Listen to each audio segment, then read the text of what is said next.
Oh, hello there. I'm Bilchan. I'm Nimakung.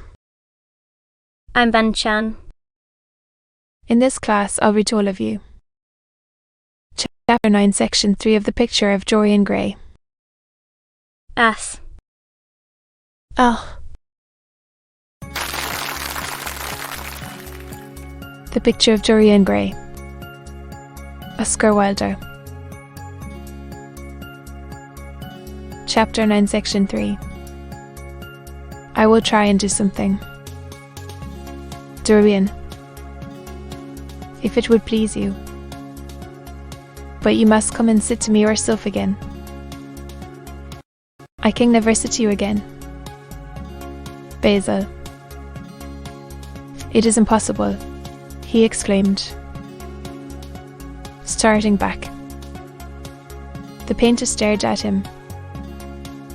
My dear boy. What nonsense, he cried.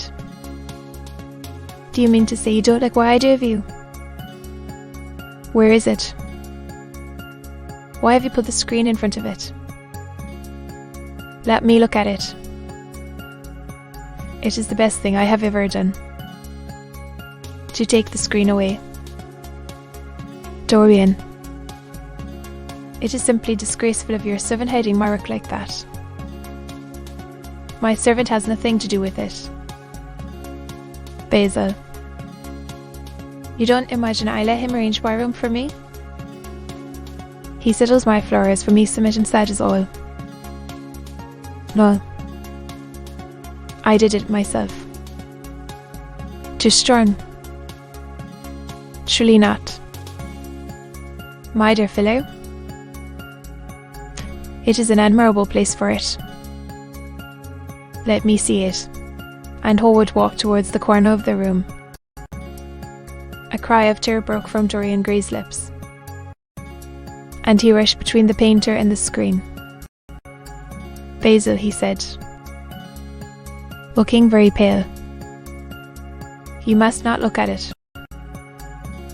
Not look at my own work. You are not serious.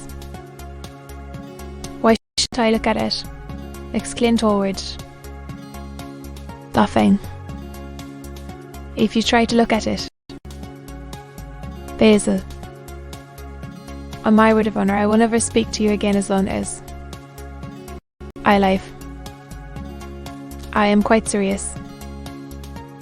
I don't offer any explanation. And you are not to ask for any. But remember, if you touch the screen. Howard was thunderstruck. He looked at Dorian Gray in absolute amazement. He had never seen him like this before. The lad was actually pallid with rage. His hands were clenched, and the pupils of his eyes were like discs of blue fire. He was trembling all over. But what is the matter? Of course I won't look at it if you don't want me to, he said, rather coldly, turning on his heel and going over toward the window. But really, it seems rather absurd that I shouldn't see my own work, especially as I am going to exhibit it in Paris in the autumn. I shall probably have to give it another coat of varnish before that, so I must see it some day. To exhibit it. You want to exhibit it? Exclaimed Dorian Gray, a strange sense of terror creeping over him. Was the world going to be shown his secret? Were people to gape at the mystery of his life? That was impossible. Something did not know I had to be done at once. Yes. I don't suppose you will object to that. Georges Petit is going to collect all my best pictures for a special exhibition in the Rue de Size, which will open the first week in October. The portrait will only be away a month. I should think you could easily spare it for that time. In fact, You are sure to be out of town. And if you keep it always behind a screen. Dorian Gray passed his hand over his forehead. There were beads of perspiration there. He felt that he was on the brink of a horrible danger. You told me a month ago that you would never exhibit it, he cried. Why have you changed your mind? You people who go for being consistent have just as many moods as others. Alf. The only difference is that your moods are rather meaningless. You can have forgotten that you assured me most solemnly that nothing in the world would induce you to send it to any exhibition. You told her exactly the same thing. He stopped suddenly, and a gleam of light came into his eyes. He remembered that Lord Henry had said to him once, half seriously and half in jest, if you want to have a strange quarter of an hour, get Basil to tell you why he won't exhibit your picture. He told me why he wouldn't, and it was a revelation to me. Yes. Perhaps Basil, too, had his secret. He would ask him and try.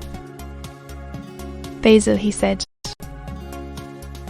coming over quite close and looking him straight in the face.